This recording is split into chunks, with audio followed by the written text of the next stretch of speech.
ಕಿರಿಸೇವೆ toll ಪ್ಲಾಜಾದಲ್ಲಿ ಕಾರ್ಯನಿರ್ವಹಿಸುವ ಕಾರ್ಮಿಕರಿಗೆ ಕ್ಷುಲ್ಲಕ ಕಾರಣ ನೆಪವೊಡ್ಡಿ ಮಾನಸಿಕವಾಗಿ ಹಿಂಸೆ ನೀಡುವುದು, ಬಸ್ಕಿ ಓಡಿಸುವುದು, ಕಿವಿ ಹಿಡಿದು ಕುಳ್ಳರಿಸುವುದು, ಪ್ರಾಣಿಗಳಂತೆ ನಡೆಸಿಕೊಳ್ಳುವುದು.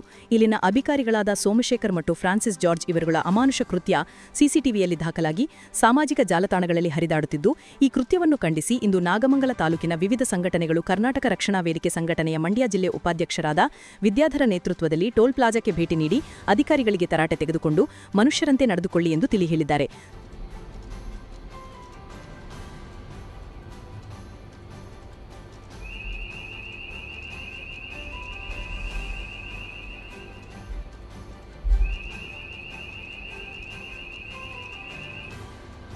ಕೆಲಸ ಮಾಡ್ಕೊಂಡು ಹೋಗ್ತಾರೆ. ಏನಿಗೆ ಒಯ್ದು ಒಂದು ಪರ್ಫಾರ್ಮೆನ್ಸ್ ಅವ್ರಿಗೆ ಏನಾದ್ರು ಎಕ್ಸ್ಟ್ರಾ ಕೊಡ್ತೀರಾ ಸರ್? ಸರ್ ಕಳೆದ ಬಾರಿ ವಿದ್ಯಾಧರ್ ರಿಕ್ವೆಸ್ಟ್ ಮಾಡಿದ್ದಕ್ಕೆ ಅವನು ಸುದ್ದಿ ಮಾಡಿ ಡ್ಯೂಟಿ ಬಂದಿಲ್ವಾ ಸರ್ ಇವತ್ತು? ಡ್ಯೂಟಿ ಬಂದಿಲ್ಲ. ಇದು ಬೇಕಾ? ಅದು ನೀವು ಇಟ್ಕೊಂಡು ನನಗೆ ಜೆರಾಕ್ಸ್ ಕೊಡಿ. ಸೀಲ್ ಮೇಲೆ ತಾಲೂಕಿನ ಬೆಂಗಳೂರು-ಮಂಗಳೂರು ರಾಷ್ಟ್ರೀಯ ಹೆದ್ದಾರಿಯ ಕದಬಹಳ್ಳಿ ಬಳಿ ಇರುವ ಕಿರಿಸೇವೆ ಟೋಲ್ ಪ್ಲಾಜಾದಲ್ಲಿ ಕಾರ್ಯನಿರ್ವಹಿಸುವ ನೌಕರರಿಗೆ ಸಣ್ಣಪುಟ್ಟ ಕ್ಷುಲ್ಲಕ ಕಾರಣಕ್ಕೆ ಕಿರುಕುಳ ನೀಡುತ್ತಿರುವ ಇಲ್ಲಿನ ಅಧಿಕಾರಿಗಳಾದ ಸೋಮಶೇಖರ್ ಮತ್ತು ಫ್ರಾನ್ಸಿಸ್ ಜಾರ್ಜ್ ವಿರುದ್ಧ ಸಿಡಿದಿದ್ದ ನಾಗಮಂಗಲ ತಾಲೂಕಿನ ವಿವಿಧ ಮಂಡ್ಯ ಜಿಲ್ಲೆ ಉಪಾಧ್ಯಕ್ಷರಾದ ವಿದ್ಯಾಧರರವರ ನೇತೃತ್ವದಲ್ಲಿ ಸಂಘಟನೆಗಳಾದ ಕರ್ನಾಟಕ ರಕ್ಷಣಾ ವೇದಿಕೆ, ಸ್ವಾಭಿಮಾನಿ ಬಣ, ಕರುನಾಡು ಸೇವಕರು ಮತ್ತು ಡಾ ಪುನೀತ್ ರಾಜ್ಕುಮಾರ್, ಅಪ್ಪು ಅಭಿಮಾನಿಗಳ ಟ್ರಸ್ಟ್ ವತಿಯ 50ಕ್ಕೂ ಹೆಚ್ಚು ಕಾರ್ಯಕರ್ತರು ಕಿರಿಸೇವೆಯ ಟೋಲ್ ಪ್ಲಾಜಾಗೆ ಭೇಟಿ ನೀಡಿ ಪ್ರಾಜೆಕ್ಟ್ ಹೆಡ್ ಸುನಿಲ್ ರವರಿಗೆ ಪ್ರಕರಣಕ್ಕೆ ಸಂಬಂಧಿಸಿದಂತೆ ಮಾಹಿತಿಯನ್ನು ನೀಡಿ ಅಧಿಕಾರಿಗಳ ವಿರುದ್ಧ ಕ್ರಮ ವಹಿಸಬೇಕೆಂದು ದೂರು ಸಲ್ಲಿಸಿ ಎಚ್ಚರಿಕೆ ನೀಡಿದ್ದಾರೆ.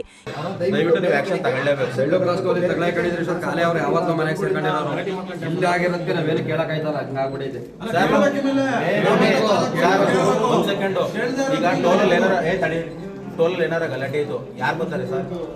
ನಮ್ಮ ಪೊಲೀಸ್ ಅಧಿಕಾರಿಗಳು ಬರ್ತಾರೆ. ನಮ್ಮ ಬಿಲ್ಡಿಂಗ್ ಮೇಲೆ ಪೊಲೀಸು ಬೆಳ್ಳೂರು ಪೊಲೀಸರಿಗೆ ರೆಸ್ಪಾನ್ಸ್ ಮಾಡಲ್ಲ ಅಂತ ಲೆಕ್ಕ ಹಾಕಿ ಹೆಂಗೆ ಅಂತವ. ಪೊಲೀಸ್ನರಿಗೆ ಏನಾರ ಆದ್ರೆ ಪುಸ್ತಕಂತ ಅಲ್ಲಿ ಹೊಡೈತೀವಿ ನಾವು. ಅವ್ರಿಗೆ ರೆಸ್ಪಾನ್ಸ್ ಮಾಡಲಿಲ್ಲ ಅಂತ ಆದ್ರೆ ಏನಾರ ಬೇಕಾದಾಗ ಅವ್ರು ಬೇಕು.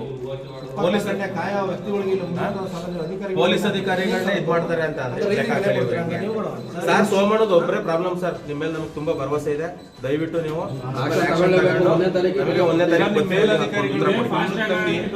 ಆಗಿರ್ತಕ್ಕಂಥ ಸುನೀಲ್ ಅವ್ರಿಗೆ ನಾವು ಒಂದು ಮನವಿ ಪತ್ರ ಕೊಡೋಣ ಅಂತ ಬಂದು, ದಯವಿಟ್ಟು ಇವರು ಸುನೀಲ್ ಅವರು ನಮ್ಮ ಮಾತಿಗೆ ಸ್ಪಂದಿಸಿ ಅವ್ರ ಮೇಲೆ ನಮ್ಮ ಕಂಪ್ನಿ ಮುಖಾಂತರ ಏನು ಕ್ರಮ ಜರುಗಿಸಬೇಕು ಅಂತ ನಾನು ಈ ತಿಂಗಳೊಳಗೆ ನಾನು ಉತ್ತರ ಕೊಡ್ತೀನಿ ಅಂತ ಹೇಳಿದ್ದಾರೆ.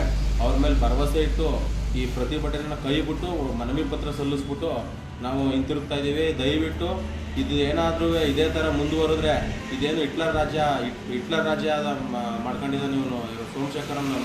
ದಯವಿಟ್ಟು ಇವನ್ನ ಕೂಡಲೇ ವಜಾಗೊಳಿಸಿ, ಇಲ್ಲಾಂದರೆ ಬೇರೆ ಕಡೆ ವರ್ಗಾವಣೆ ಮಾಡಿ ಇವನಿಗೆ ತಕ್ಕ ಶಾಸ್ತಿ ಹಾಕಬೇಕು.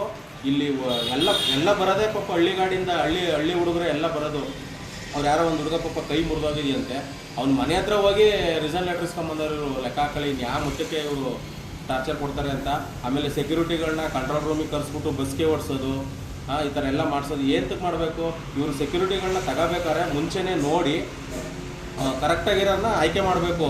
ಅದು ಮುಟ್ಬಿಟ್ಟು ಇವ್ನು ಬೇಳೆಕಾಳು ಬೇಯಿಸ್ಕೊಳ್ಳೋಕ್ಕೋಸ್ಕರ ಇನ್ಸೆಂಟಿವ್ ಕೊಡ್ತಾರೆ, ಇವ್ರು ಪರ್ಫಾರ್ಮೆನ್ಸ್ ತೋರ್ಸೋಕ್ಕೋಸ್ಕರ ಅವ್ರನ್ನೆಲ್ಲ ಬಲಿಪಶು ಮಾಡ್ಕೊಂಡು ಇವರು ಈ ಥರ ಎಲ್ಲ ಮಾನಸಿಕವಾಗಿ ಕಿರುಕುಳ ಕೊಟ್ಕೊಂಡು ಕಾರ್ಮಿಕರಿಗೆ ಇವನು ಭಾಳ ಎಲ್ಲ ನಮ್ಮ ಪೊಲೀಸ್ ಇಲಾಖೆಯವ್ರು ಬಂದು ರೆಸ್ಪಾನ್ಸ್ ಮಾಡಲ್ವಂತೆ. ಈ ಸಂದರ್ಭದಲ್ಲಿ ಉಮೇಶ್ ಜಿಬಿ, ಕಿರಣ್, ರಕ್ಷಿತಾ, ಗುರು, ಶರತ್, ಅಪ್ಪು ಅಭಿಮಾನಿ ಬಳಗದ ಚಂದ್ರಶೇಖರ್, ಪವನ್ ಕುಮಾರ್ ಹಾಗೂ ಕರುನಾಡು ಸೇವಕರ ಪ್ರಶಾಂತ್ ಹಾಗೂ ವಿಜಯ್ 50ಕ್ಕೂ ಹೆಚ್ಚು ಕಾರ್ಯಕರ್ತರು ಭಾಗವಹಿಸಿದರು.